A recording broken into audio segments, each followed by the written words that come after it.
If you need to bypass the forgotten screen lock on Redmi Note 14 Pro Plus 5G, you might need to perform the factory reset by using the recovery mode in order to get access again to your phone.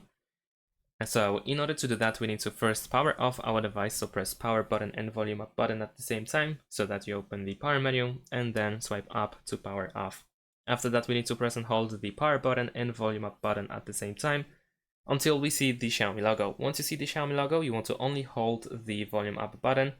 So first we're going to start by pressing both buttons, so power button and volume up. And then we can release the power button and just hold volume up once you see the Xiaomi logo. And after a few seconds, we should see the recovery mode. There we go. Now we can release that button, and here we need to switch to wipe data.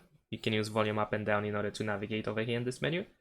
So go to wipe data and confirm by pressing the power button, and then here we want to go to wipe all data and once again confirm with the power button.